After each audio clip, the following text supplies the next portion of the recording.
Does returning production matter? If it does, Oregon's taking a step back.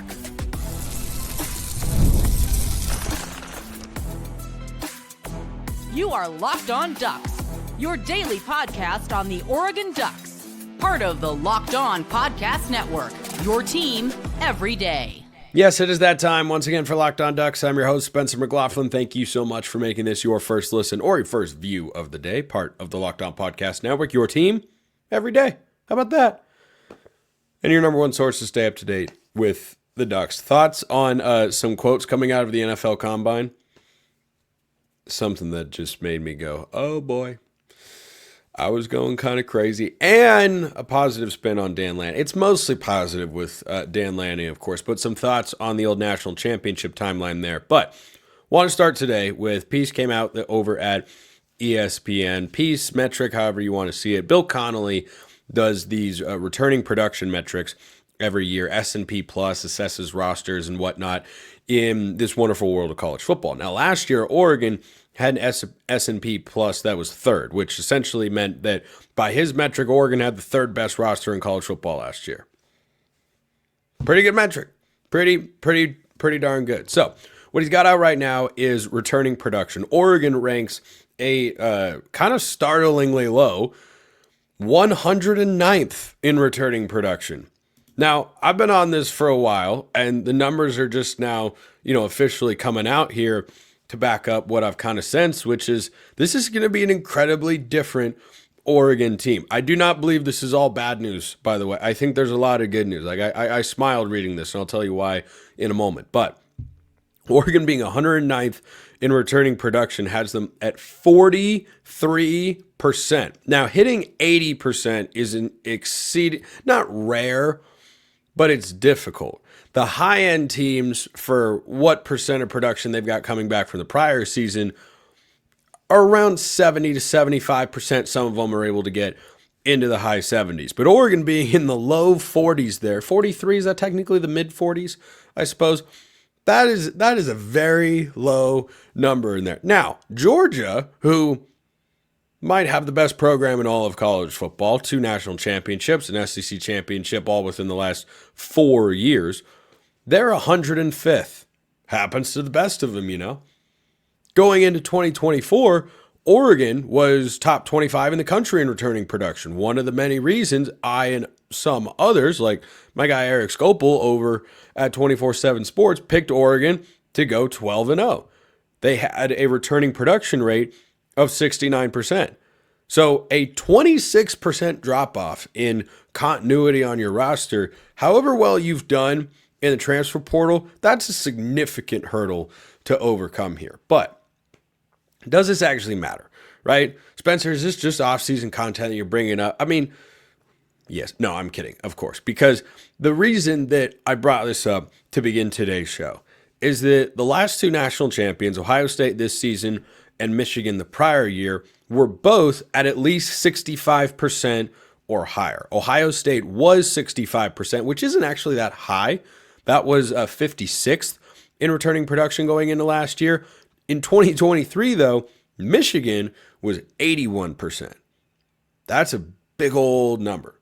Big, huge, massive number there. Now, the reason that I did get kind of excited reading this is the progression plan that I can see for Oregon is setting up, in my view, really well for 2026. Now, that's contingent upon Dante Moore coming back to start for a second season. If he doesn't do that, I believe it would be a result of him declaring for the NFL draft, and that means he would have the sort of season that would make Oregon exceed my expectations in more ways than one. So there isn't a major downside in that world.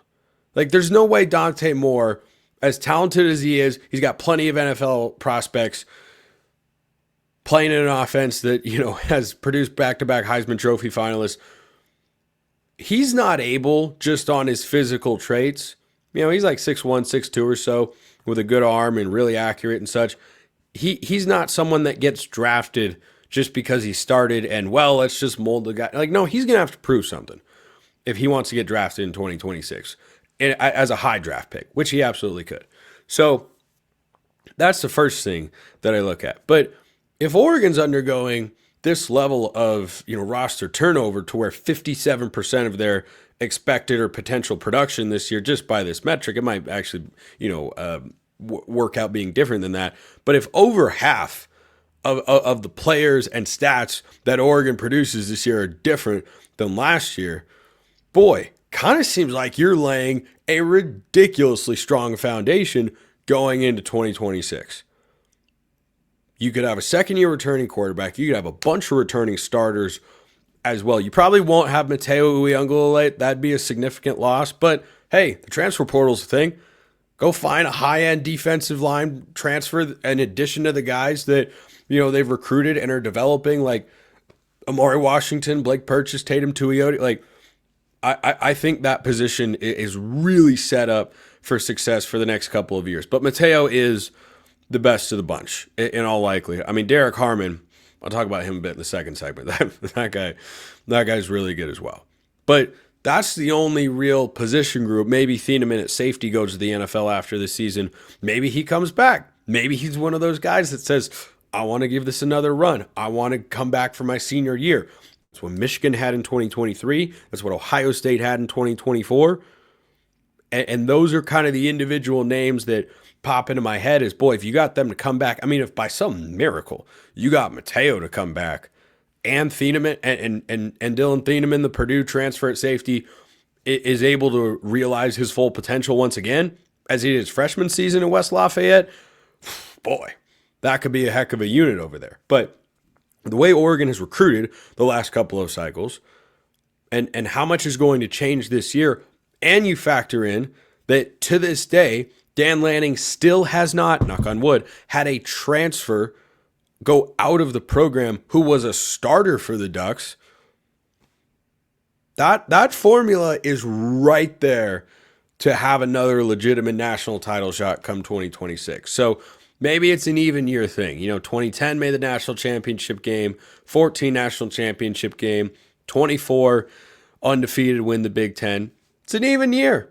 Maybe Oregon at some level, minus, the 3 world titles in 5 years, maybe they're the San Francisco Giants who won the World Series in 2010, 12, and 14. Maybe it's an even year sort of thing. So if you're into the superstitions of being a fan, you can throw that in there as well. But for 25, seeing that metric confirms what I thought, which is, this is going to be somewhat of a soft reset. But the build that is being undertaken for 26, I don't know how much better you can feel about it. So book your Rose Bowl tickets now. Oh, man. Should I have said that? Maybe, maybe not. My jinxing power comes and goes. It's usually consistent, but it's not 100%. So don't stress too hard about it. Let me know your thoughts in the comments below, or hit me up on Twitter at @SMcLaughlinCFB or at Locked On Ducks. So I like the NFL Combine. I like the stuff that comes out of the NFL Combine. And there were 2 things relating to Oregon that really stood out for me yesterday. First, this episode brought to you by Fabric. Life moves fast, especially when you have a family. One day you're watching your kids take their first steps, and before you know it, they're off to college. That's why securing their future is so important. Fabric by Gerber Life makes it simple to get term life insurance that fits your family's needs. With Fabric, you can apply for term life insurance online right from your couch. You can be covered in under 10 minutes, and in many cases, no health exam is required. Do you want peace of mind as a parent? Of course you do. You want to make sure your family is financially protected no matter what happens. Fabric gives you that peace of mind. Join the thousands of parents who trust Fabric to help protect their families. Apply today in just minutes at meetfabric.com/lockedoncollege. That's meetfabric.com/lockedoncollege. Policies issued by Western Southern Life Assurance Company, not available in certain states. Price is subject to underwriting and health questions. Fabric is the place to go. All right, so a couple things from the NFL Combine, which is something that, as you move into the NFL draft era, or time of year, I should say, I am very much going to be interested to see how many Oregon players wind up getting drafted, because at the end of the year, team wins a national championship, you look back and go, boy, look how many players they had drafted. Well, I have long stated, despite Oregon's horrific showing in the Rose Bowl, which I still have not gone back and fully watched, maybe I never will. Maybe it'll just always be too painful. I don't know. But the reason I think it's painful is because they had a real shot. They had a roster that was good enough to beat anyone in the country, which is proven by the fact that they beat the team that won the national championship, and it just didn't work out on one particular day, which is why we love college football, but also why we can hate college football. But Oregon's got a lot of guys that can get drafted here. And so I'm, of course, rooting for them forever and always. I love tracking hashtag #ProDucks in the NFL on Sundays, especially Justin Herbert. He's pretty good. And, Mariota's not too shabby either. And then you got Bo Nix with the Broncos. So why don't I start with that one? So Terrence Ferguson was getting interviewed and said that he had a long conversation or an extensive, interview conversation with the Denver Broncos. I tell you what, I love my Seahawks. Mike McDonald was actually, recently singing Dan Lanning's praises, which made me just feel great as a Seahawks and Ducks fan. Like, oh, look, my two favorite football coaches in the world, just talking about how great they are and discussing all things football. That's wonderful. That is truly great. But when I heard the idea of Tiefer going to the Broncos, I tweeted out, my head might explode. Can you imagine Bo Nix throwing dimes to Troy Franklin and Terrence Ferguson on the same team? Boy, I tell you, I would still love my Seahawks, but I might become a Broncos fan really quick, really, really quick. So that was the first thing. The second thing that I wanted to bring up is Derek Harmon was every bit as good as you thought he was, and replacing him, Amari Washington needs to take the sort of step that I'm giddily excited at the prospect of him doing, because Derek Harmon is really good. He, with his performance at the Combine yesterday, solidified himself, I think, as a first-round pick. He ran about a 4.7, I think it was, in the 40-yard dash. He was moving well. Like, that's a first-round pick. So when I talk about Oregon's roster from one year to the next, which I will discuss a bit more in the third segment on today's show, that's one element that can't go overlooked, is look at all the talent that's going away. Even if you have super talented guys, Bear Alexander's promising. I love Amari Washington. Terrence Green could be really good. Are they Derek Harmon right here, right now? Or are they more likely to be Derek Harmon come 2026? Just something to ponder in there. But Harmon is an absolute bona fide beast, and I'm excited to see what he does in his NFL career, because, man, he was great this past season. But he was a hugely impactful guy. Now, this might be the most interesting one. This is a tough question to answer, but Jordan Birch was asked which freshman impressed him the most this past season.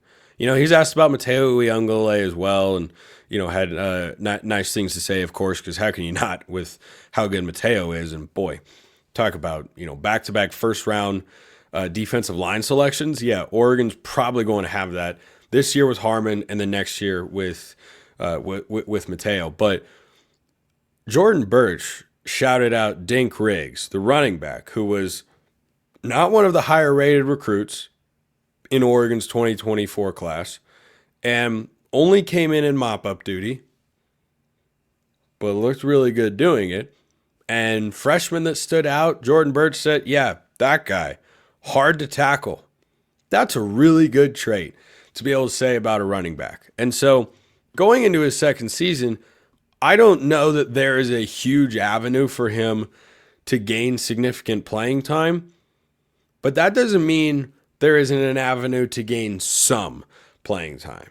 So in what we have seen with Dink Riggs, where, as it was dubbed on the headset that we heard on Ducks versus them following, I think it was the Illinois game, someone on the coaching staff, maybe I think it was Tosh Lupoy, said, he's little Bucky. Go little Bucky. Kind of what he looks like. Not the biggest guy, not the fastest guy, but big enough, fast enough, and just hard to tackle. Just makes you miss in the hole. Some guys have that kind of ability where it's, hey, you're just not going to tackle me very easily. Jordan James would just run through your face.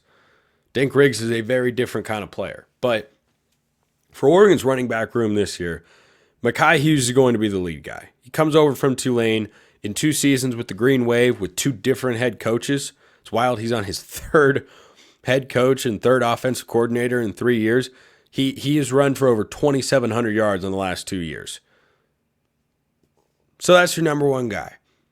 Noah Whittington's probably your number 2 because he's been the number 2, and he's quite good in that role. Second half of last year, Noah Whittington, man, I love when Noah Whittington looks right because running backs is that hot hand position where it's, hey, I want to have a secondary option to go to this guy over here if this guy's really not having his best game or isn't seeing the field well, or maybe he's a little bit dinged up. What I wonder about with Dink Riggs, and this applies to Jay Harris as well, the one-time D2 transfer from Northwest Missouri State last season, can either one of them pass Jaden Lamar in the running back depth chart? I think Jaden Lamar has a permanent role as a special teams guy after picking up the ball that Whittington dropped in the end zone against Boise State, saved the game, saved the undefeated season. I mean, in retrospect, a loss might have helped Oregon I don't know. That game, you would have liked to win, right? You lose that game earlier in the year, things can spiral after how the Idaho game almost went down, which would have been one of the biggest upsets in the history of college football, by the way. But alas, it was not.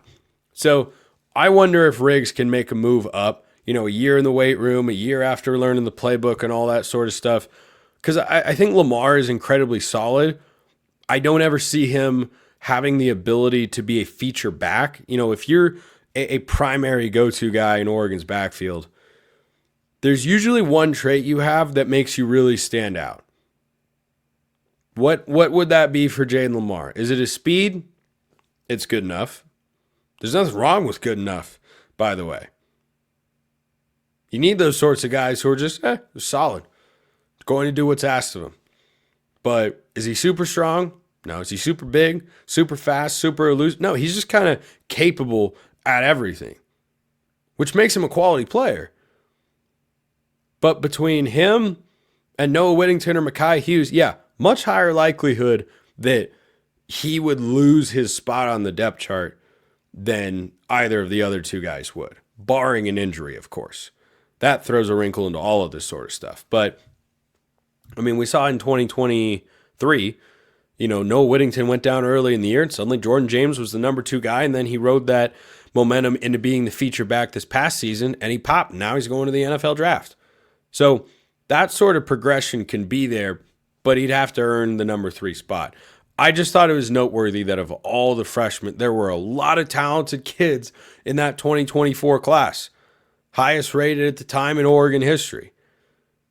And he went to Dink Riggs and said, that guy. So just keep your eye on that. I like Dink Riggs.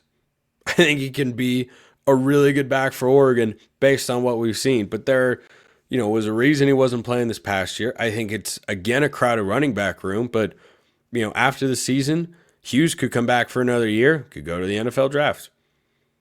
Noah Whittington, I believe, is done after this season with the medical red shirt tossed in there and whatnot. That's an opening. That's an opportunity. Is he going to wait that long?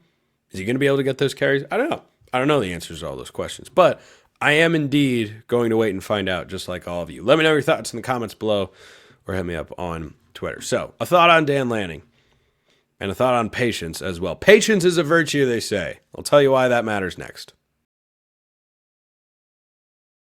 First, this episode brought to you by Prize Picks. March basketball is here, and there's no better way to get in on the action than with Prize Picks, the best place for daily fantasy sports. With Prize Picks, you pick more or less on at least 2 player projections, and if you're right, you can win up to 1,000 times your cash. 1,000 times your cash. Who doesn't want to do that? It's fast, easy, and keeps every game exciting. So maybe you look at an NBA lineup and say, I think Jason Tatum's popping tonight. You want to take him over. Maybe you look at a game and say, I think Steph Curry's cooling off tonight.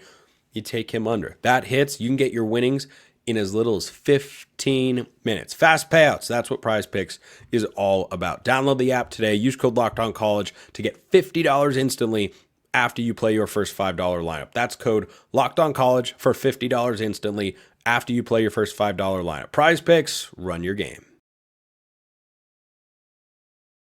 So Dan Lanning just wrapped up his third season of college football being a head coach.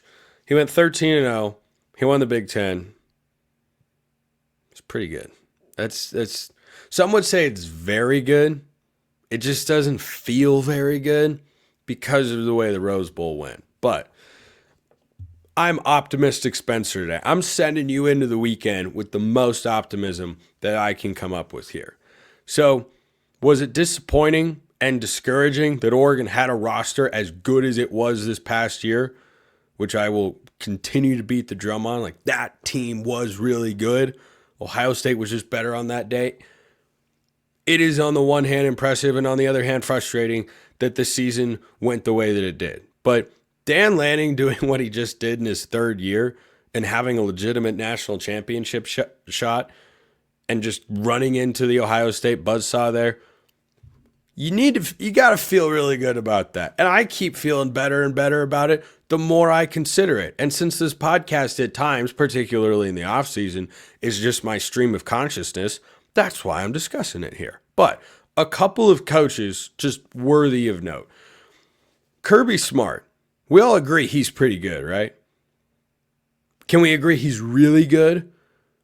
Because he went from Alabama over to Georgia, and I tell you what, been a pretty seamless transition. Guy's been good for a long time. Won those 2 national championships, none since Dan Lanning left. Many are questioning whether Kirby Smart was good or if Lanning was the mastermind. Intense, heavy sarcasm right there. Kirby Smart is really good. Kirby Smart was hired to Georgia in 2016. He went to the national championship game in the 2018 season.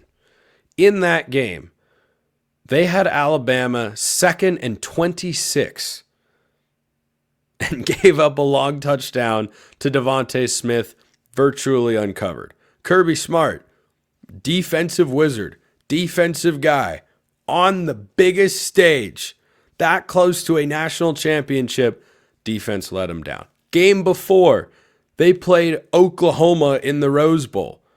SEC, Big 12, oh, that's advantage SEC. Baker Mayfield and company, coached by Lincoln Riley at the time, put up, I believe it was 48 points in a big game early in his career. And then, by the time Kirby Smart won a national championship, after years of criticism, can't win the big one, won't ever beat Saban, can't do that. Everyone wants to just rush into the urgency phase with things. After his defense had a meltdown moment in the national championship game after getting torched the game prior, Kirby Smart then just went back to the well, kept coaching, kept getting better, kept improving himself, wins 2 national championships in a row. This is not to say Dan Lanning is going to win 2 national championships in a row. But again, this is Friday optimism that I'm sending you off with into the weekend. His first national title didn't come until 2021. He was hired in 2016. Jim Harbaugh won a national championship at Michigan 2023. He went to the playoff each of the prior 2 years and did not win a game. Got beat badly, then got beat by TCU, a team that they were supposed to beat, but they did not. And alas, their quarterback return, who was really talented, a bunch of their roster return, 81%, and then they had that season. Still wasn't easy, never is, never has been, never will be, but he was hired to Michigan in 2015. Those are elite, tier 1, championship level programs with championship head coaches, and that's how long it took to win the national championship. And yeah, you can shorten that timeline a bit in your head because of the transfer portal now. That's fine. But the further I get away from January 1st, the better I feel. Because I'm able to just take an emotionless, holistic look at where Oregon's at. They're doing it the way the past programs have. Yeah, didn't work out this time. You go back to the drawing board, reload, and figure out how you can be better. I think Dan Lanning will do that. I'm closing with this question today after that just run of absolute positivity here on the show. Antonez sends in this question. Keep your questions coming, by the way. YouTube comments, Twitter, become a Locked On Ducks insider. However you want to send in a question, by all means. Who would be the betting favorite, the 2024 Ducks versus the 2025 Ducks? If you listen to the whole show today, you know what the answer is. It's 2024. The question in my mind would be, by how much? What is the appropriate point value? I've never been a bookie. I know that's surprising to hear. Nor do I have my own electronic sports book that generates these sorts of numbers and whatnot. Maybe we should ask our friends at FanDuel and say, hey, can you give me a line 2024 Oregon versus 2025 Oregon? In my mind, perhaps I need to see a couple things in the spring game, like what's the secondary going to look like? How good's the offensive line? Lost 4 guys from last year's team who you'd consider starters and got a new quarterback. I don't have that many questions about the running back, receiver room. I think the tight end room is pretty good. I think the D-line is good. Not as good as last year, but still good. You know, you lose Harmon, Birch, Caldwell. They're all going to get drafted. Yeah, you got talent. But do you have that same level of talent? Maybe not next year. 26? Possibly. But if you put 2024 Oregon against 2025 Oregon, neutral field, veteran quarterback Dylan Gabriel against inexperienced and, you know, hopefully has learned a whole heck of a lot, but incredibly high ceiling Dante Moore, I'd probably say Oregon 2024. I'm curious to know how you guys feel, so let me know. But I'd probably say neutral field. Neutral field. There's no home field advantage in this. Probably around, I'd say around 6.5 to 7. I think that sounds like a lot. I'm going to go 7. You know what? I'm going 7.5. Quarterback question. Games are played on the field, not on paper. Of course. But quarterback question, O-line reset. You got that resetting O-line going against that 2024 Oregon defensive line. Heck, 7.5 might not be enough. I think it'd be in that sort of range. I think it would be, you know, that secondary to have to cover DeCorian Moore and Evan Stewart. But the new secondary, you know, has to cover Trayshawn Holden in addition to Tez Johnson and also Evan Stewart. How are we getting clones on there? Do we have a cloning system? I don't know. Science is crazy. Maybe that's the next thing that AI will come up with. But yeah, so I'll settle on that number. Neutral field, 2024 Oregon minus 7.5 against 2025 Oregon. But despite that, Oregon schedule, they're probably favored in 11 games going into next year. So it might be fun anyway. Appreciate everyone listening. I will see you next time. Have a wonderful rest of your day and a great weekend. And go Ducks.